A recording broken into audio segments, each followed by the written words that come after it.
Assalamualaikum warahmatullahi wabarakatuh. Pada video kali ini saya akan kembali memperlihatkan bagaimana proses pembuatan rakit apung atau DWC, Deep Water Culture. Dan ini adalah pembuatan Deep Water Culture yang kedua, dimana sebelumnya saya sudah pernah membuatnya. Dan proses kali ini adalah perbaikan dari proses pembuatan yang sebelumnya. Jadi ada kelemahan-kelemahan pada proses sebelumnya yang akan saya coba perbaiki di pembuatan kali ini. Seperti misalnya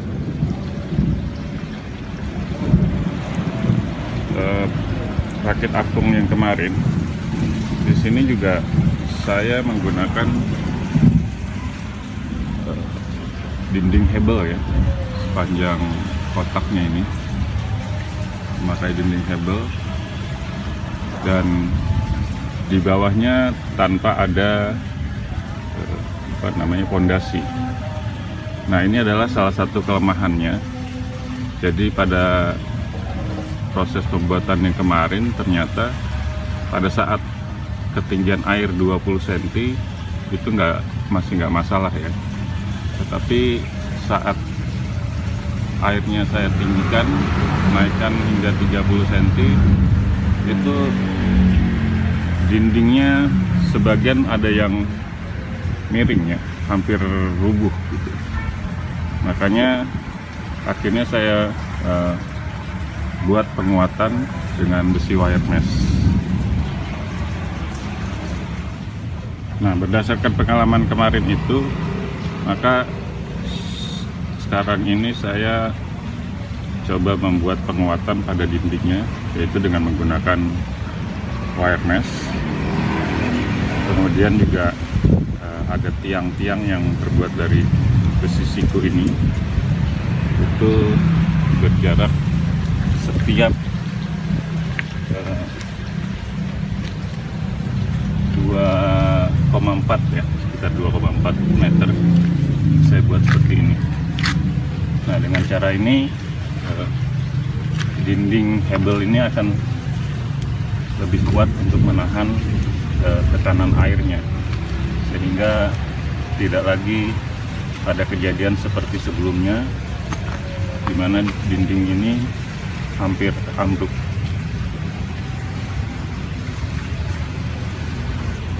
Untuk saluran inletnya nggak ada yang berbeda ya, sama seperti pembuatan saluran inlet sebelumnya.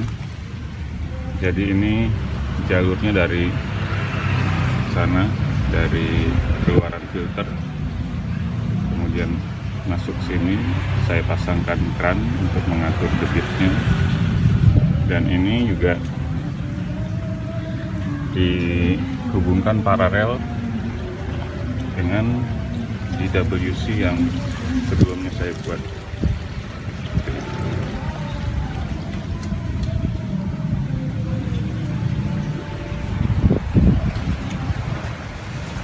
Untuk saluran outletnya juga pembuatannya nggak ada yang berubah, jadi tetap sama. Kita menggunakan pipa seperti ini, jadi itu nanti output dari kolam akan masuk ke sini.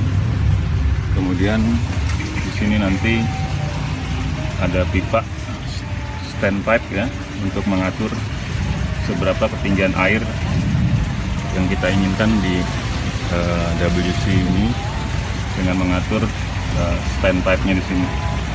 Dan kemudian itu nanti akan mengalir ke sana, ke sampeng di sana ya. Ini sampeng.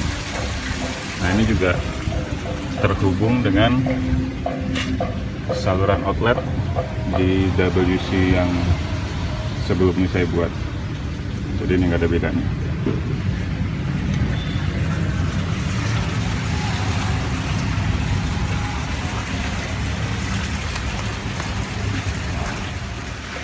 Di tahap berikutnya kita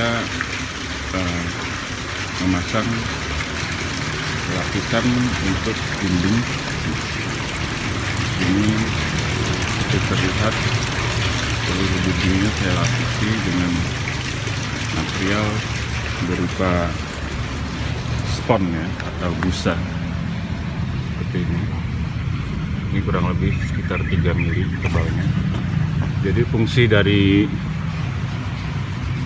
lapisan ini pertama adalah untuk melindungi nanti terpalnya supaya nggak kegesek-gesek dengan dinding hebelnya, karena dinding hebel itu kan kasar ya. Jadi kita coba lindungi dengan ini.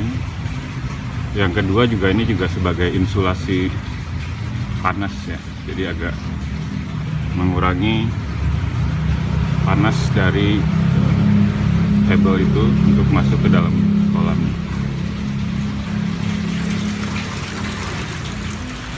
Proses berikutnya adalah penyebaran pasir. Penyebaran pasir ini ketebalannya sekitar 3 sampai 5 cm.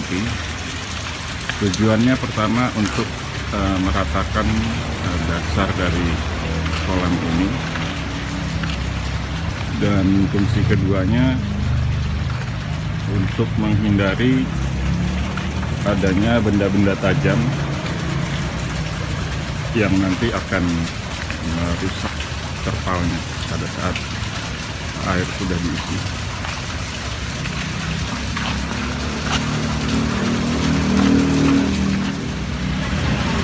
Untuk pemasangan terpal, di sini saya menggunakan material geomembran.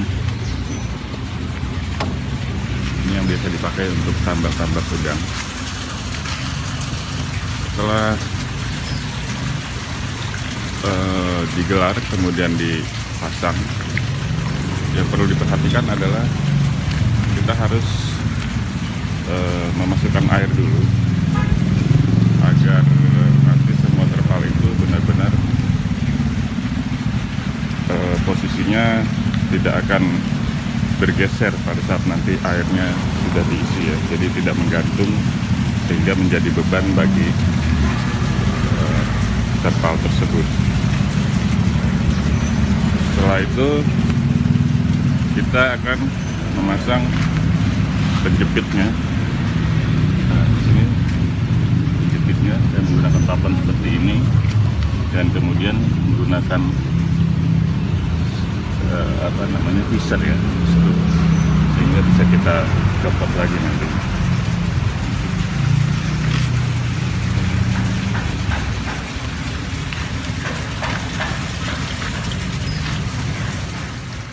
Untuk sistem aerasinya saya juga sedikit melakukan perubahan. Saya tetap menggunakan pipa setengah in, dan kemudian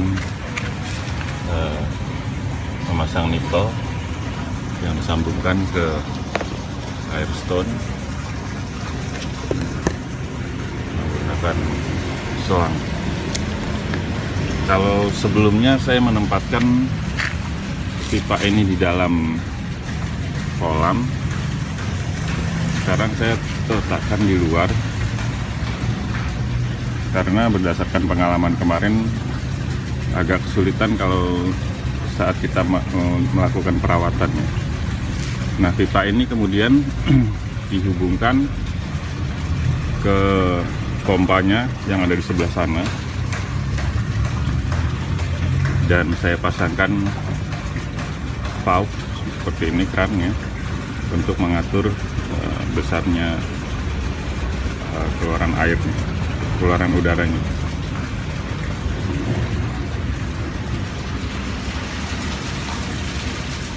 Dan inilah hasil aerasinya. Bisa terlihat semuanya cukup terbagi merata,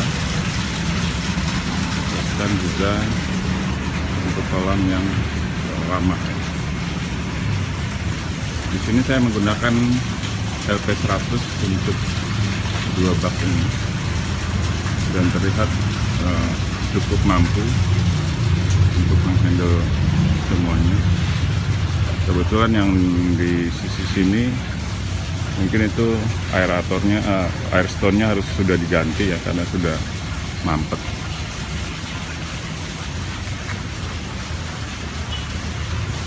Dan